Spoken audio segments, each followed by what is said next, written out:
So today I'm going to read you one of the best stories ever. It's a story that's been around for a really long time. Let me see when it was first written. Let's see. It doesn't say when it was first written, but I know it's a very old story. And it's called The Velveteen Rabbit. The Velveteen Rabbit. Now, velveteen is probably a word you've never heard before. Velveteen is like a material and it feels very soft. And a lot of times stuffed animals are made out of velveteen. So it's the Velveteen Rabbit. There it is. What holiday is that? Yeah, Christmas. And there's the Velveteen Rabbit. And it's in a stocking. There was once a Velveteen Rabbit. He was fat and bunchy. His coat was spotted brown and white, and his ears were lined with pink sateen. On Christmas morning, when he sat wedged in the top of the boy's stocking, with a sprig of holly between his paws, the effect was charming.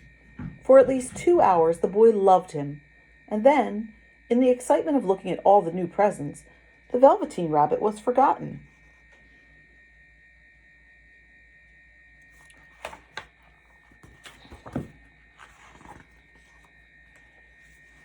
There he is. Looks like that little boy got a lot of presents, right? Lots of presents for Christmas. For a long time, he lived in the nursery. Nursery is a name for like a playroom. He was naturally shy, and some of the more expensive toys snubbed him. The mechanical toys were very superior and pretended they were real. The model boat caught the tone and referred to his rigging in technical terms.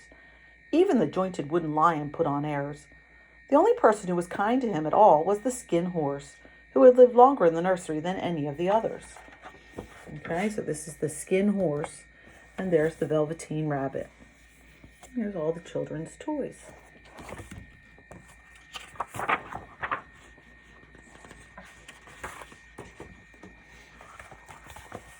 And there's the skin horse talking to the Velveteen Rabbit. "What is real?" the rabbit asked the skin horse one day. "Does it mean having things that buzz inside you and a stick-out handle?" "Real isn't how you're made," said the skin horse. "It's a thing that happens to you. When a child loves you for a long, long time, you become real. Generally, by the time you are real, most of your hair has been loved off and you get very shabby." "I suppose you are real?" asked the rabbit. "The boy's uncle made me real many years ago," said the skin horse. "Once you are real, it lasts for always." The rabbit sighed. He thought it would be a long time before this magic called real happened to him.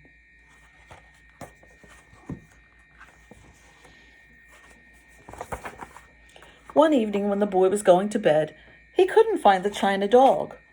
That always slept with him. "Here," said Nana, who ruled the nursery, "take your old bunny. He'll do to sleep with you." That night, and for many nights after, the Velveteen Rabbit slept in the boy's bed. The rabbit grew to like it. See how nice he likes sleeping there? For the boy made nice tunnels for him under the bed covers that he said were like the burrows the real rabbits lived in. And when the boy dropped off to sleep, the rabbit would snuggle down under the boy's warm chin and dream.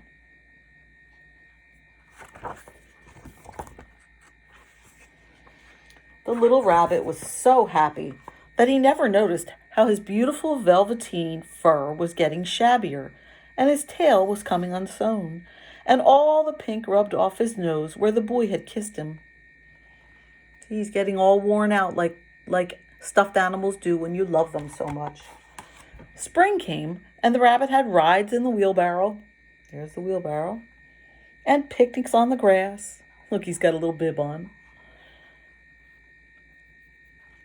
And fairy huts built for him under the raspberry canes. Little boy loves his stuffed Velveteen Rabbit.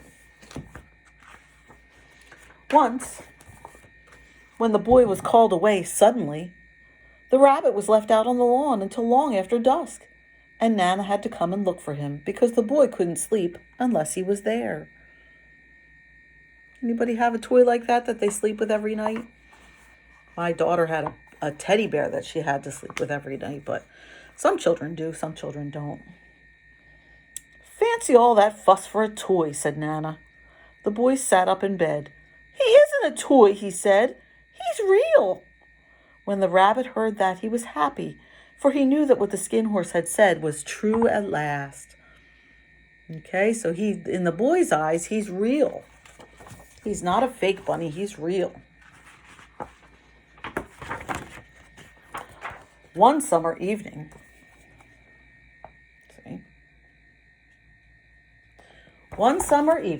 the rabbit saw two strange beings creep out of the bracken. They were rabbits like himself, but quite furry. Their seams didn't show at all, and they changed shape when they moved. Can you hop on your hind legs? Asked the furry rabbit. Can the Velveteen rabbit hop? No, he's just a toy. I don't want to, said the little rabbit. The furry rabbit stretched out his neck and looked. He hasn't got any hind legs, he called out. And he doesn't smell right. He isn't a rabbit at all. He isn't real. Uh-oh. I am real, said the little rabbit. The boy said so. Just then, there was the sound of footsteps, and the two strange rabbits disappeared. For a long time, the little rabbit lay very still. Then the boy came and carried him home.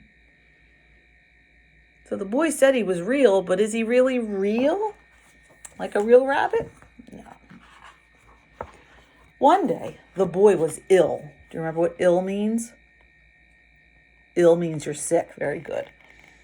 His face grew very flushed.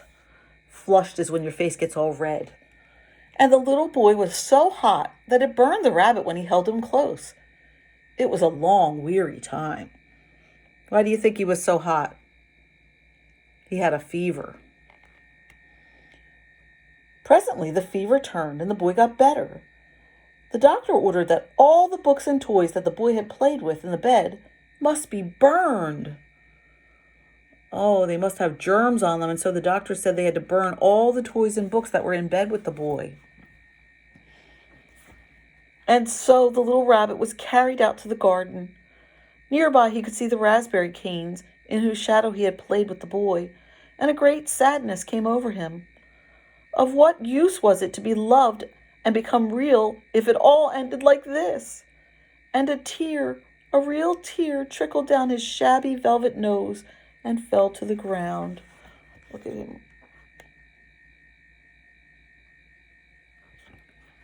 Even being real, he's going to be burned because they have to kill all the germs. And then a strange thing happened. For where the tear had fallen, a flower grew, and out of it there stepped a fairy. She kissed the little rabbit on his nose. I am the nursery magic fairy, she said. I take care of all the playthings that the children have loved. When they are old and worn out and the children don't need them anymore, I come and take them away with me and turn them into real.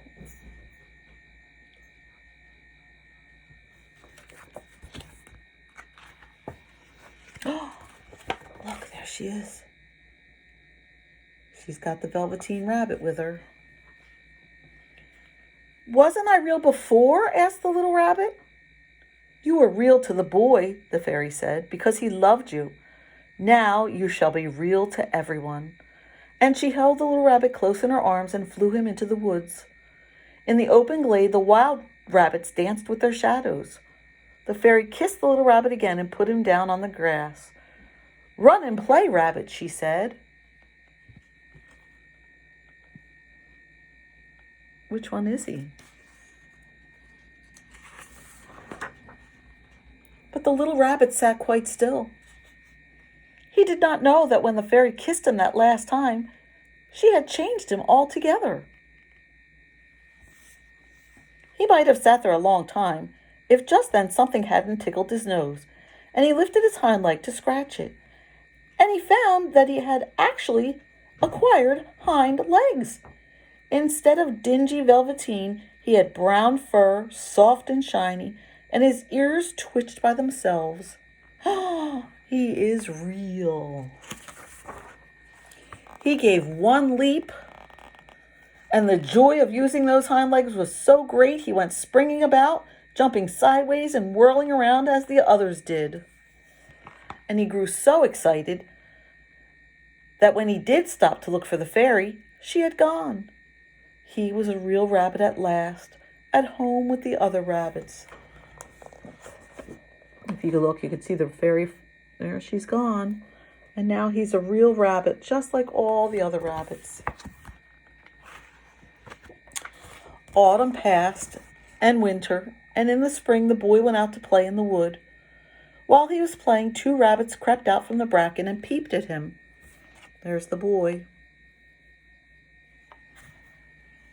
One of them was golden brown all over, but the other had strange markings under his fur, as though long ago he had been spotted.